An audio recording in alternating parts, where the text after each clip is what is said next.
এক গ্লাস পানি দাও তো। এ সালমা, তোর আব্বাকে এক গ্লাস পানি দে। ঠিক আছে মা, দিয়েছি। কি রে, তুই এবার কোথায় যাবি? আজকে আমার একটা ইন্টারভিউ আছে। আর কত ইন্টারভিউ দিতে যাবি? আরেকবার ইন্টারভিউ দিতে গিয়ে অফিসার সে ঝামেলাকে চলে আসলি। যাচ্ছি যা, এবার যেন কোনো ঝামেলা করে চলে আসিস নি। এই বয়সে আমি আর একা একা কত খাটবো বলতো? লে আব্বা, ছেলেটা শাহিদ করে ইন্টারভিউ দিতে যাচ্ছে, আর তুমি এইভাবে বকছো কেন বলো তো? এই বাবু যা, ভালো করে ইন্টারভিউ দিবি। ঠিক আছে মা। রেজাল্ট তো দেখছি ভালোই, কিন্তু রেজাল্ট ভালো হলেই তো হবে না। তাহলে কি করতে হবে স্যার? চাকরি পেতে হলে অনেকের মুখ বন্ধ করতে হবে, তার জন্য এটা প্রয়োজন। আপনি কি বলছেন স্যার?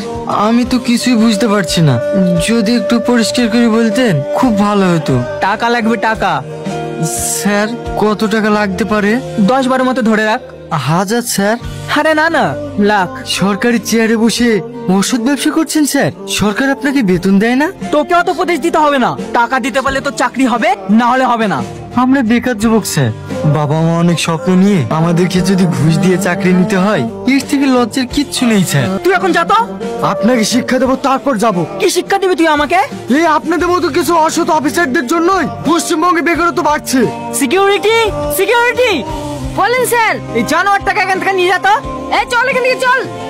এই পশ্চিমবঙ্গের বেকার ছেলেরা আপনাকে ছেড়ে দেবে না স্যার, নিঃশ্বাস আপনাকে পেতেই হবে। সব অফিসে কি তুই এইভাবে ঝামেলা করিস? তোর কি চাকরি হবে? ওইভাবে ঘুষ দিয়ে চাকরি আমার দরকার নাই। তা থাকবে কেন? সংসারে তো তোকে চালাতে হয় না, চালাতে হয় আমাকে। মাথার উপর বিদারি নেই, তোর কি একটু চিন্তা হয় না? ছেলেটাকে এইভাবে বকছো কেন বলো তো? আব্বা, তুমি একটু শান্ত হও। আমি কি করে শান্ত হবো বল? আমি যেদিন চোখ বুঝবো সেই দিন বুঝতে পারবি। আব্বা, তুমি কি বলছো? চুপ কর তুই, একটা কথা বলবি নি। আর তোমাকে বলে দিলাম, তোমার এই চেলি পাতা বাদ করবে না, আর তোর বুক যেন আমাকে দেখতে না হয়। কোনোদিন যদি বেকারত্ব জ্বালা মেটাতে পারি, সেই দিন এই বাড়িতে ফিরে আসবো, তার আগে নয়।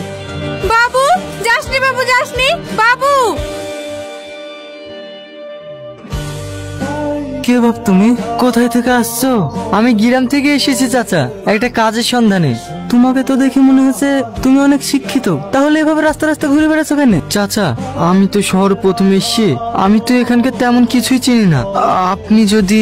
আমি যেখানে কাজ করি সেই মালিকেরই অনেক বড় ফ্যাক্টরি আছে। তুমি আমার সাথে চলো, আমি তোমাকে স্যারের সাথে কথা বলিয়ে দিচ্ছি। ঠিক আছে চাচা, আপনি হ্যান্ডেল ধরেন, আমি ঠেলে দিচ্ছি। আসবো স্যার? ফরিদ, আয় আয়, কিছু বলবি? বলছিলাম স্যার, গ্রাম থেকে একটা ছেলে এসছে, ছেলেটা খুবই ভালো, ও একটা কাজের কথা বলছিল, আপনি যদি একটা কাজ দিতেন। আচ্ছা ঠিক আছে, আসতে বলিস।